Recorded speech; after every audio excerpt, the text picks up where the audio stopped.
Okay, hello and welcome everyone. In this video, I'm going to do a positive externality exam question, one that involves a situation where we'd model the externality as a non-parallel shift. So for instance, I'll show you the picture. It's going to look like this. Okay, so now I'm going to explain why that's the answer. So consider the market for a particular vaccine that's used to prevent some contagious disease.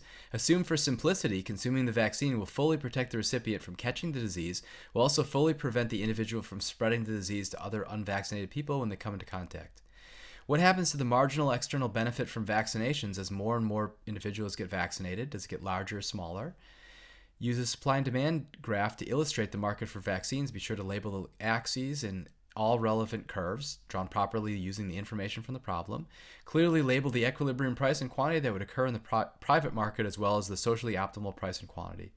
Will this market reach an efficient equilibrium? Explain why or why not. All right.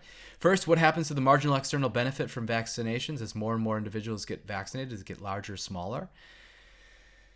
All right. So we have the primary activity. We have the act of getting vaccinated. Then we have the external effect, which is going to impact bystanders. So bystanders are going to be those who have not been vaccinated.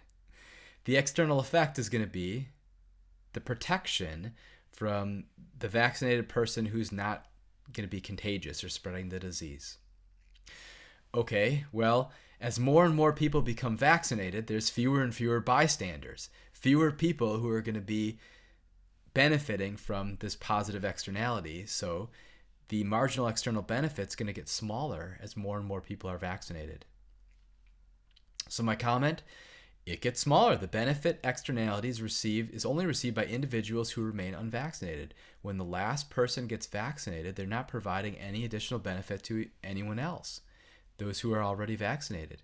So the marginal social benefit would be equal to the marginal private benefit.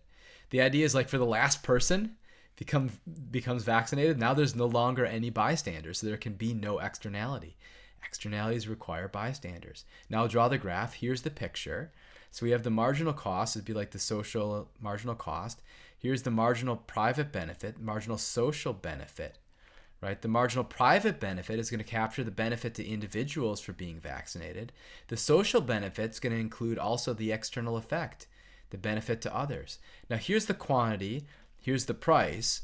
As the quantity, as the number of vaccines increases till ultimately everyone's vaccinated, now the difference between the marginal private benefit and marginal social benefit falls because there's fewer people to receive the benefit of the externality.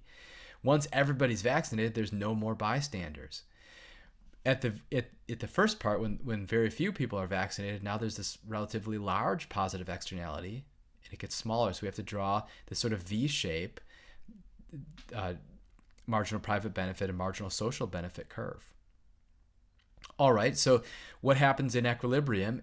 Well, if we look just at the private market, the individual decision maker is going to compare their marginal private benefit to their marginal cost, and they'll produce this quantity. So this is the market quantity that we'd get.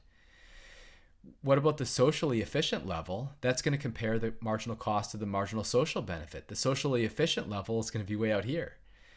Well, just like all positive externality pictures, the issue is that we get underproduction of the activity that produces the positive externality.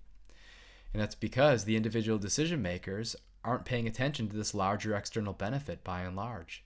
Why? Well, first off, it's not salient to them. You don't really know if you go and get a flu shot, you don't know what's going to be the benefit to society. I mean, you know there's a benefit, but you don't know exactly what the benefit is, how large or small it would be. And it's incredibly difficult to quantify. So for those reasons, we'll assume that individual decision makers on average ignore the positive externality, and that's what leads to this inefficiency. Will the market lead to an efficient outcome? Briefly explain why or why not. No, the individual receiving the vaccine pays all the cost, receives only the private benefit. Therefore, not all benefits are considered when the decision is made by the individual decision maker. And we don't get the socially efficient outcome. Okay, well, if you found this exercise interesting, like, subscribe. Have a good night, everyone.